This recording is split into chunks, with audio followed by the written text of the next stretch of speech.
Hello बच्चों, welcome to my channel brilliant academy classes. तो आज मैं आप लोगों के लिए लेकर आया हैं अर्थशास्त्र पार्ट 1 रिवीजन करा रहे हैं। पूरे पार्ट का पार्ट 1 पूरे रिवीजन होगा, तो आप लोग ध्यान से करिएगा और 2025 के एग्जाम बोर्ड के लिए तैयारी भी हो जाएगा, आपको अच्छा से हो जाएगा। ऑब्जेक्टिव सब्जेक्टिव सब होगा। तो इसमें देखिए आप लोग, और चैनल पर नए होंगे तो चैनल को सब्सक्राइब कीजिएगा और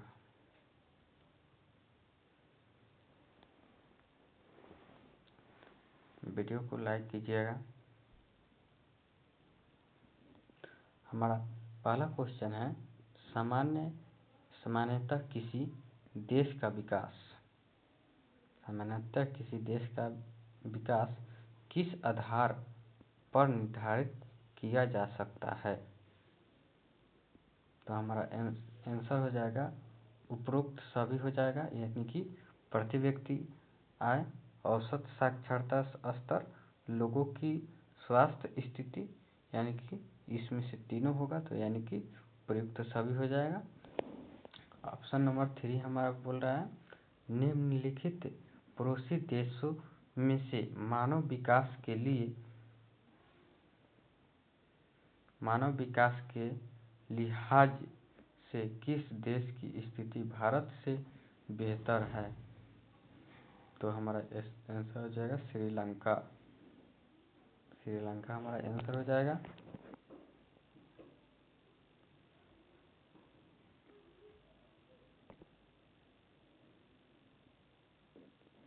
चलिए अगला क्वेश्चन देखते हैं। दूसरे का क्वेश्चन हो गया, अब तीसरे का क्वेश्चन देखते हैं। तीसरा क्वेश्चन कह रहा है हमारा,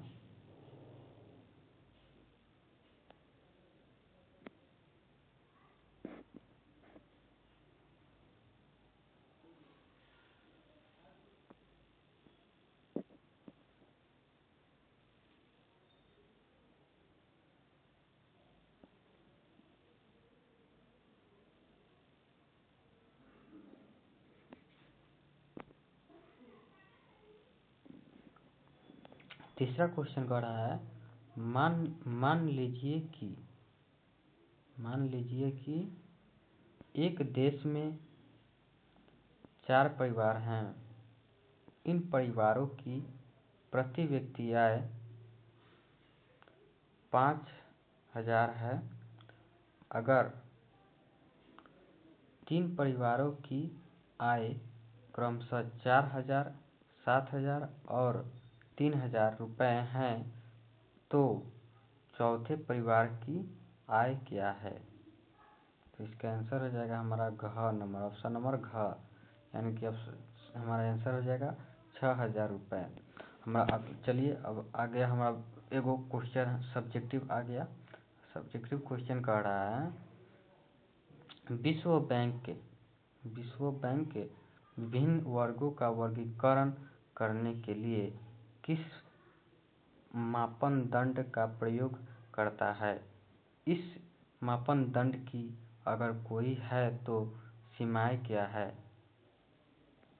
तो हमारा आंसर हो जाएगा, विश्व बैंक द्वारा विभिन्न देशों को वर्गीकृत करने में उपभोग की जाने वाली मुख्य कसौटी की किसी देश के व्यक्ति की प्रति व्यक्ति आय या औसत आय है। इस मापदंड की सीमाएं यह हमें इस बारे में नहीं बताता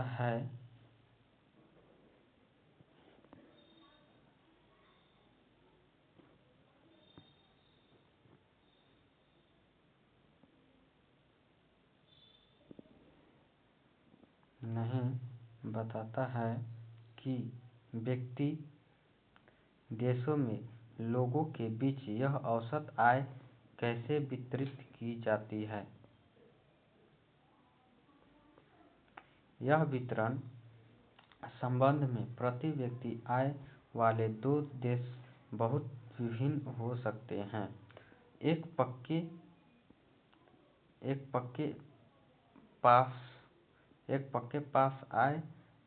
पास आय का समान वितरण हो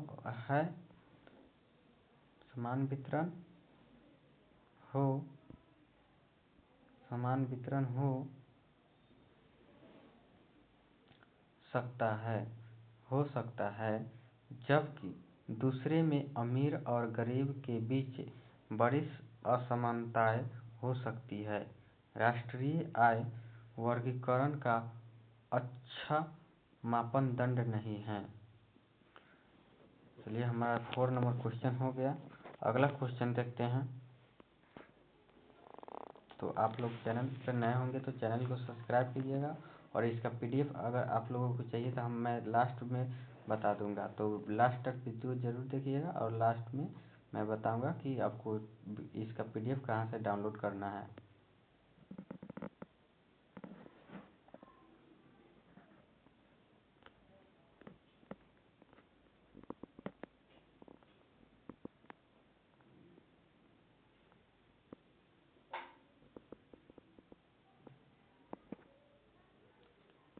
चलिए, तो बच्चों, स्क्रीन पर आप लोग देख रहे होंगे क्वेश्चन नंबर 5 हमारा बोल रहा है, विकास मापने का यूएनडीपी का मापदंड किन पहलुओं में विश्व बैंक के मापदंड से अलग है। तो हमारा आंसर हो जाएगा, विकास को मापने के लिए यूएनडीपी द्वारा उपयोग की जाने वाली कसौटी विश्व बैंक द्वारा इस अर्थ में उपयोग किए जाने वाले से अलग है कि यह एक में हो जाएगा स्वस्थ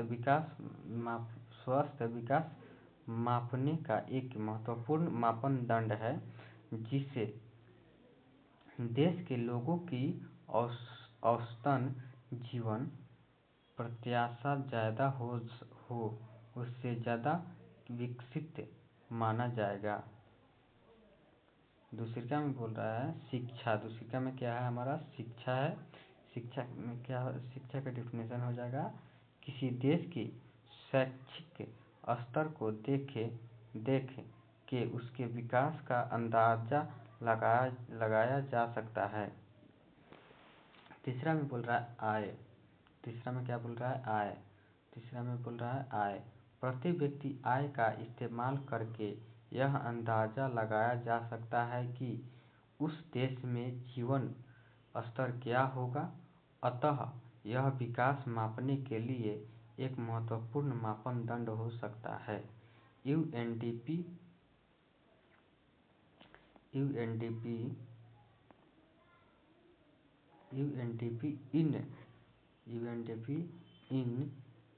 इन कारकों के संयोजन को विकास के संकेतक के रूप में उपयोग करता है। यह केवल प्रति व्यक्ति आय पर निर्भर नहीं करता है, जैसा कि विश्व बैंक के मामले में है। तो हमारा पहला 5वां नंबर क्वेश्चन समाप्त हुआ। अगला क्वेश्चन हमारा 6ठा नंबर है। 6ठा नंबर क्वेश्चन कह रहा है,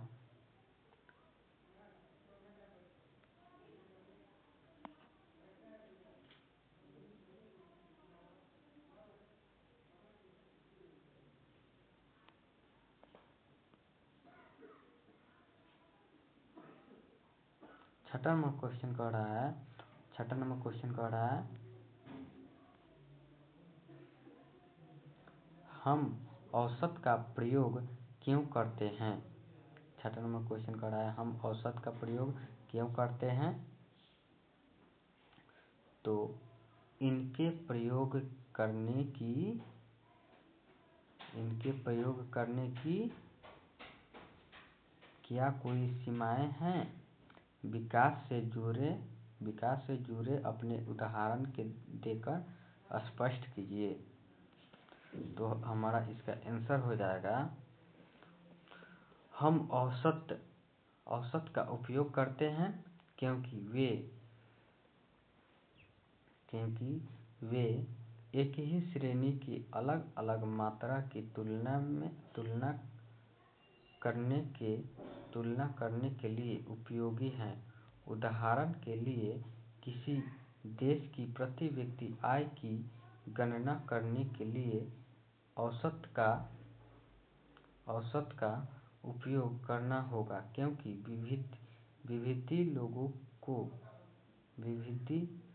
विविध लोगों की आय में अंतर है।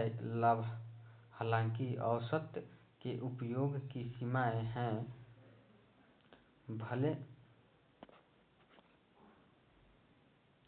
भले ही वे तुलना के लिए उपयोगी हो, लेकिन वे असमानताओं को भी छिपा सकते हैं। उदाहरण के लिए, किसी देश की शिशु मृत्यु दर उस देश में पैदा हुए पुरुष और महिला शिशुओं के बीच अंतर नहीं करती है।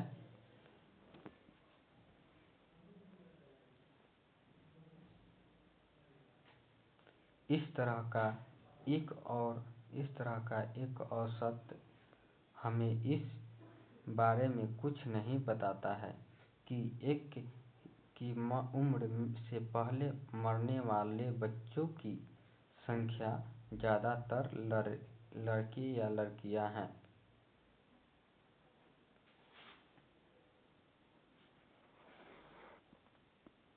चलिए, हमारा 6ठा नंबर क्वेश्चन हो गया। हमारा अगला क्वेश्चन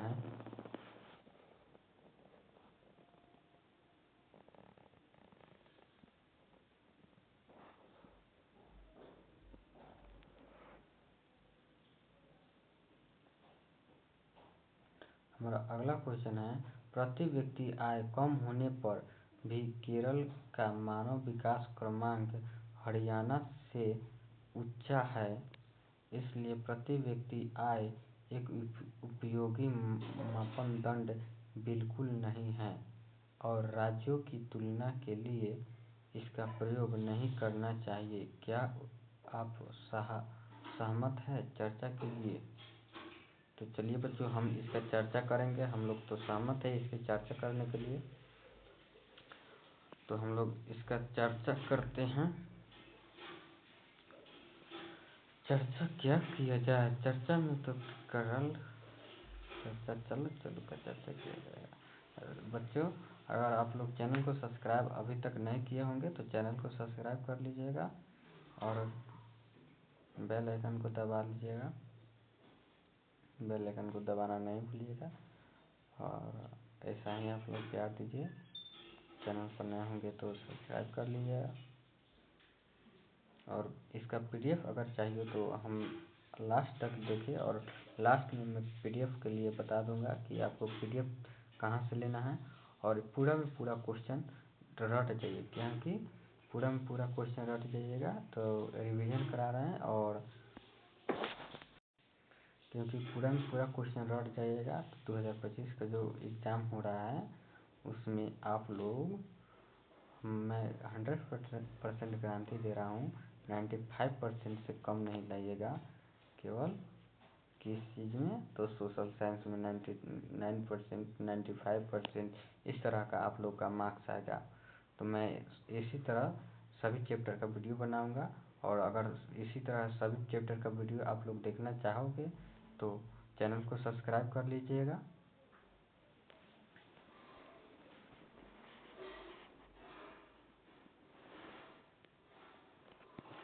मेरा 7 नंबर क्वेश्चन का आंसर है, केरल प्रति व्यक्ति कम आय के साथ हरियाणा से बेहतर मानव विकास क्रमांक है।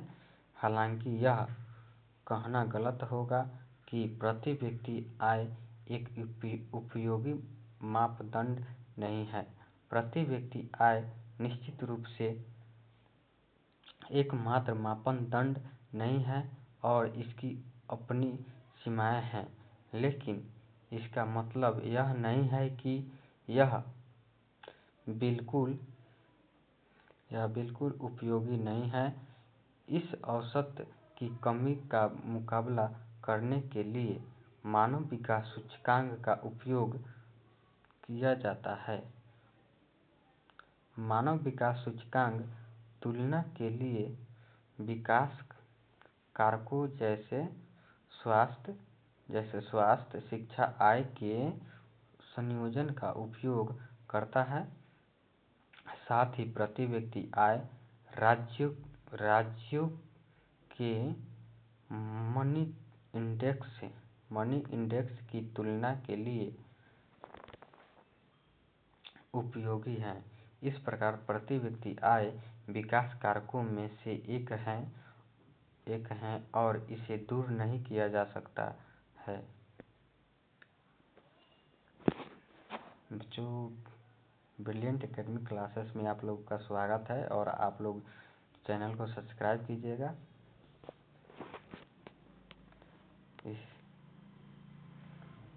मैं सोच रहा हूँ कि क्लास 6 से मैं पढ़ाऊँ, 12th का भी थोड़ा मोड़ा पढ़ा सकता हूँ। तो 12th का थोड़ा वीडियो बनाएंगे, लेकिन अभी नहीं बनाएंगे, अभी केवल 10th के लिए वीडियो बनाएंगे।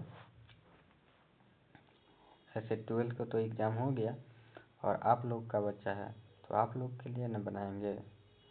और 12th को पढ़ाएंगे तो क्लास में तो पढ़ाते हैं और लाइव नहीं करते हैं। लाइव किया जाएगा, अभी थोड़ा काम चल रहा है।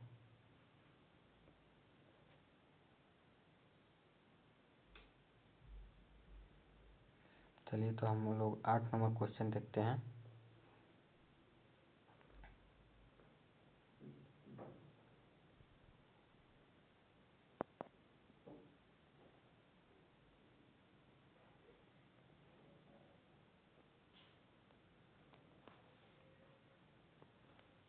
हमारा 8 नंबर क्वेश्चन कर रहा है, भारत के लोगों द्वारा ऊर्जा के किन स्रोतों का उपयोग किया जाता है? ज्ञात कीजिए। अब से 50 वर्ष बाद क्या संभावनाएं आ सकती है।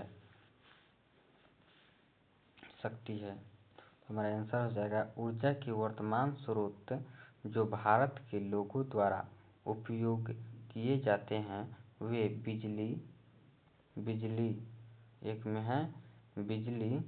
बिजली का उपयोग बहुत फैला हुआ है। इसके सहारे तरह तरह के यंत्र काम करते हैं। साथ ही प्रकाश के लिए इस्तेमाल किए जाने वाले बल्ब भी इसके सहारे जलते हैं। 2 में है कोयला। कोयले का इस्तेमाल मुख्य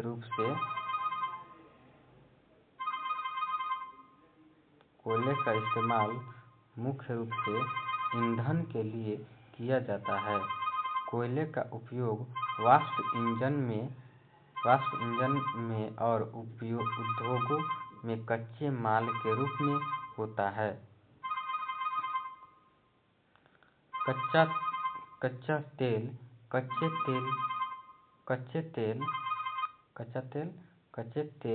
का सबसे बड़ा हिस्सा ऊर्जा वाहक के लिए उपयोग किया जाता है, जिसे गैसोलीन, जेट ईंधन, डीजल और हीटिंग तेलों में जोड़ा जा सकता है। 5वां नंबर हमारा कह रहा है,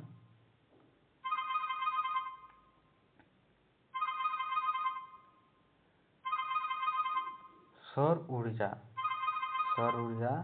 इसका इस्तेमाल अभी बिजली बनाने के लिए मुख्य रूप से किया जा रहा है। सूरज की ऊर्जा का इस्तेमाल रोशनी पैदा करने और हीटिंग के उद्देश्य से किया जाता है। अब से 50 साल बाद अन्य संभावना में इथेनॉल, बायोडीजल, परमाणु ऊर्जा और पवन ऊर्जा का बेहतर उपयोग शामिल हो सकता है। ऊर्जा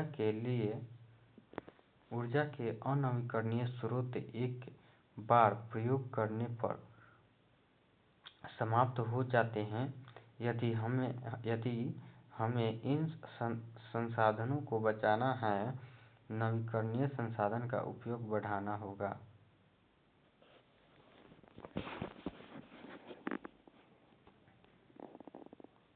चलिए अगला क्वेश्चन देखते हैं। हमारा अगला क्वेश्चन है,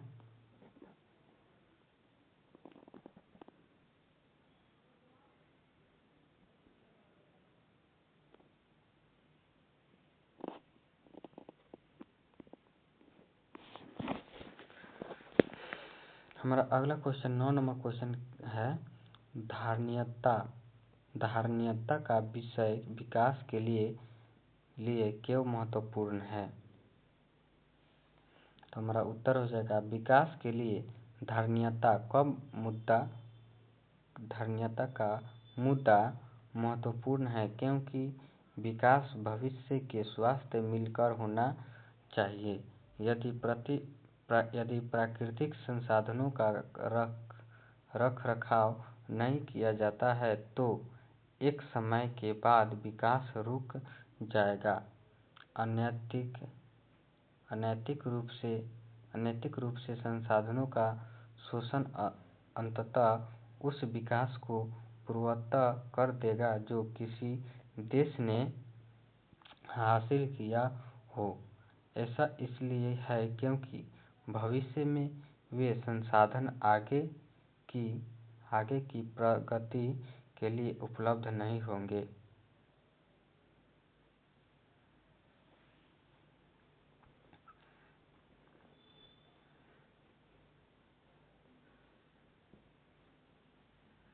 हमारा अगला क्वेश्चन है 10 नंबर क्वेश्चन कह रहा है,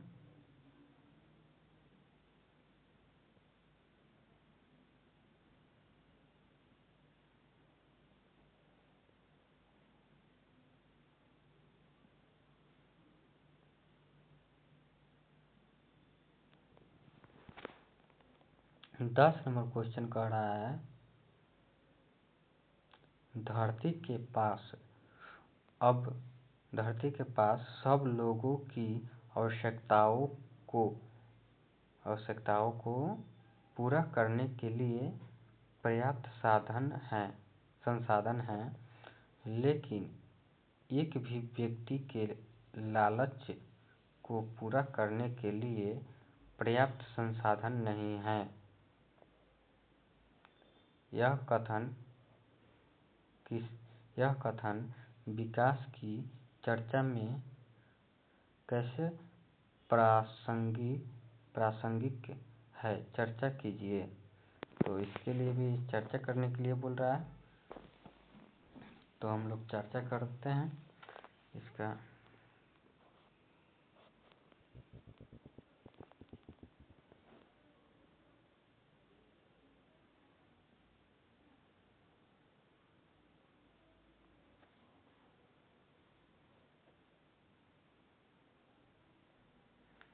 तो हमारा 10 का आंसर हो जाएगा, धरती के पास सभी की जरूरतों को पूरा करने के लिए पर्याप्त संसाधन हैं, लेकिन एक व्यक्ति के लालच को पूरा करने के लिए पर्याप्त नहीं है।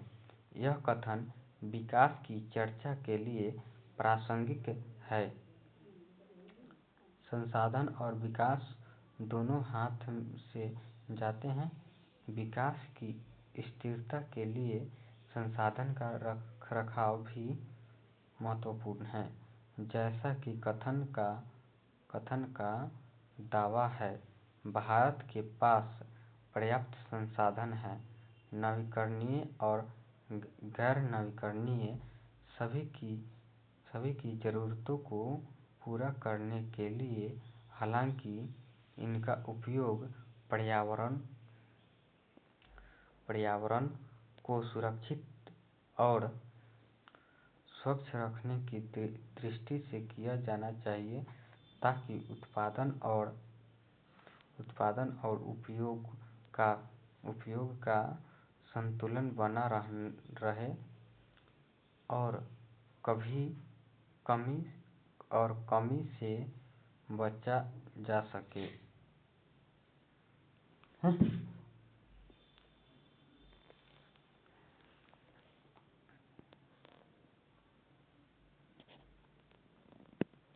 अगला हमारा क्वेश्चन 11 नंबर क्वेश्चन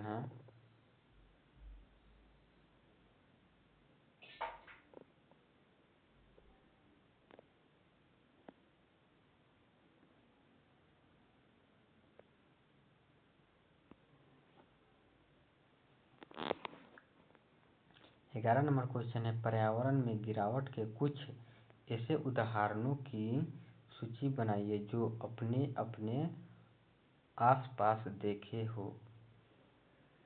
तो उत्तर हो जाएगा पर्यावरणीय गिरावट विभिन्न तरीकों से प्रकट होती है। एक में हो जाएगा जल प्रदूषण। जल प्रदूषण में हो जाएगा नदियों झीलों में कारखानों से निकलने वाले गंदे पानी कूड़ा कचरा मिलने से जल प्रदूषण होता है। गंदगी से जल में ऑक्सीजन की कमी हो जाती है जिससे जलीय जीव जिंदा नहीं रह पाते हैं। दूसरा में बोल रहा है वायु प्रदूषण। दूसरा में है वायु प्रदूषण। वायु प्रदूषण में हो जाएगा हमारा ऑटोमोबाइल से अत्यधिक वायु प्रदूषण होता है। ओजोन परत में छेद भी वायु प्रदूषण की वजह से होता है। जीवाश्म ईंधन जलाने से निकलने वाले धुएं से वायु प्रदूषित होती है।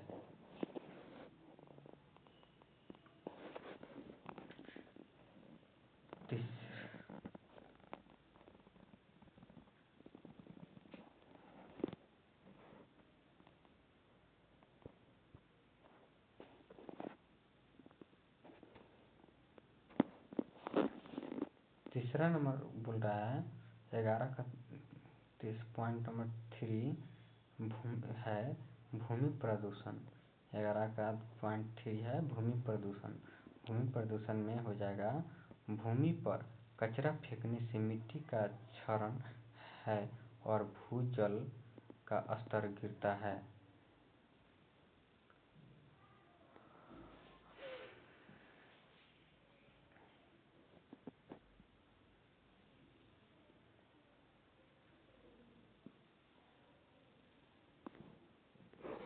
हमारा अगला क्वेश्चन है 12 नंबर। तालिका 1.6 में दी गई प्रत्येक मद के लिए ज्ञात कीजिए कि कौन सा देश सबसे ऊपर है और कौन सा सबसे नीचे। तो तालिका 6.6 में वर्ष 2017 के लिए भारत और उसके पड़ोसी देशों के कुछ आंकड़े बताए गए हैं।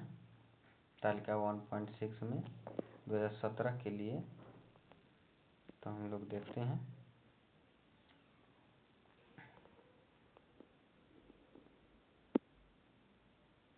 देखिए बच्चों, यही श्रृंखला है, यही आंकड़ा है। श्रीलंका में हो जाएगा सकल राष्ट्रीय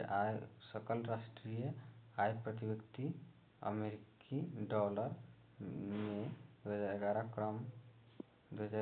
क्रम में और शैक्षिक क्षमा में श्रीलंका है 11,326 और जन्म के समय संभावित आयु है 2017 में 75.5 और विद्यालय औसत से इतना आप लोग इसको याद कर लीजिएगा और नहीं होगा तो आप स्क्रीनशॉट मार लीजिएगा और इसको याद कर लीजिएगा। इसको इतना बताने में बहुत लॉन्ग वीडियो बन जाएगा। इसमें बताने वाला कुछ बात नहीं है, इसको ऐसे ही याद कर लीजिएगा।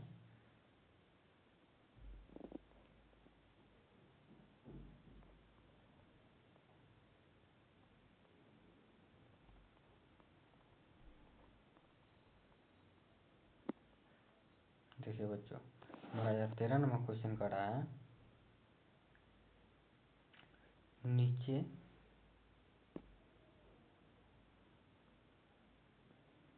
हमारा 13 नंबर क्वेश्चन का है, नीचे दी गई तालिका में भारत में वयस्कों 15 से 49 वर्ष आयु वाले जिनका भी बीएमआई सामान्य से कम है, बीएमआई 18.5 kg/m² का अनुपात दिखाया गया है।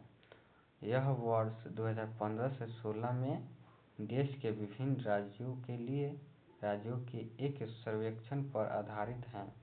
तालिका का अध्ययन करके निम्नलिखित प्रश्नों का उत्तर दीजिए। तो इसमें हो जाएगा राज्य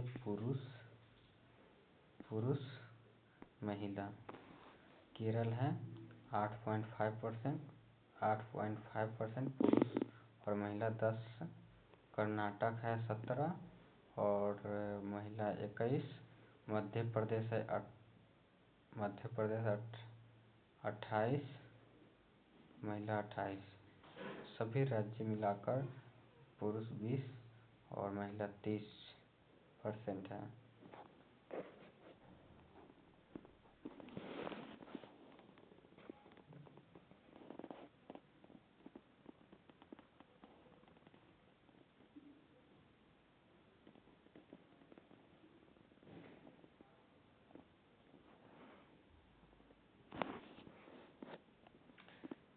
क नंबर को कह रहा है, केरल और मध्य प्रदेश के लोगों को पोषण स्तर की तुलना कीजिए। तो हमारा आंसर हो जाएगा केरल और मध्य प्रदेश के लोगों का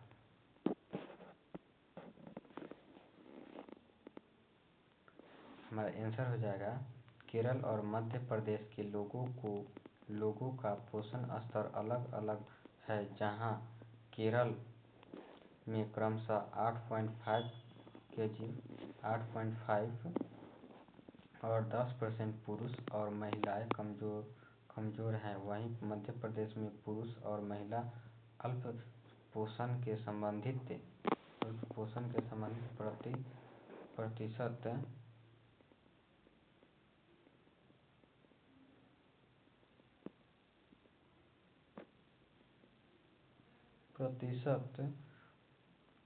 28% और 28% है। इसका तात्पर्य यह है कि केरल में मध्य प्रदेश की तुलना में अधिक अच्छी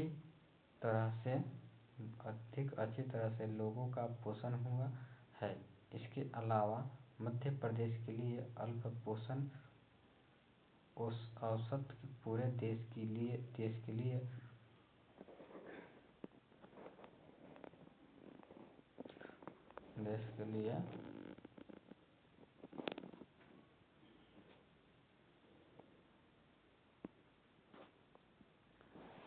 लिए अधिक है, जबकि केरल के लिए राष्ट्रीय औसत से कम है।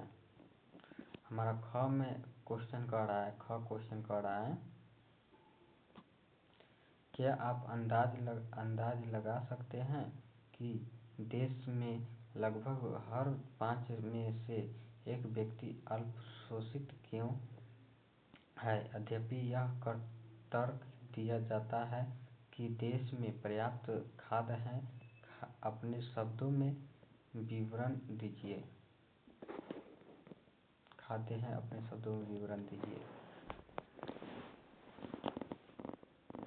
तो हमारा आंसर हो जाएगा, ख का आंसर हो जाएगा, देश में पर्याप्त भोजन की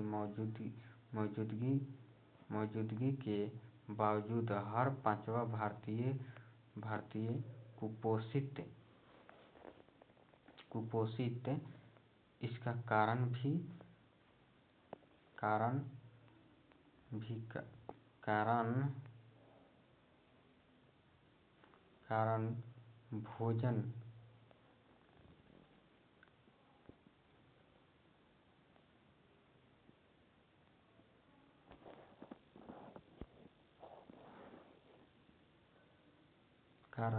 भोजन का अनियमित और व्यवस्थित वितरण हैं। देश के कुछ राज्य राशन की दुकानों और सार्वजनिक वितरण प्रणाली के अन्य रूपों को सुचारू रूप से संचालन सुरक्षित करते हैं। यह सुनिश्चित करता है कि किसी को भोजन के बिना नहीं जाना है, विशेष रूप से गरीबों के लिए, जिनके लिए राशन की दुकानें रियायती दरों पर खाद्यान्न प्रदान करती हैं। हालांकि अधिक निर्यात और असंगत खाद्य आपूर्ति के कारण आम भारतीय लोग कमजोर हैं। हमारा अगला क्वेश्चन, कै नंबर क्वेश्चन था? 12 नंबर क्वेश्चन था, यानी 12 या 13 इसी तरह का था। आज के देख लेते हैं। 13 नंबर हमारे अंदर से शायद 13 नंबर क्वेश्चन था।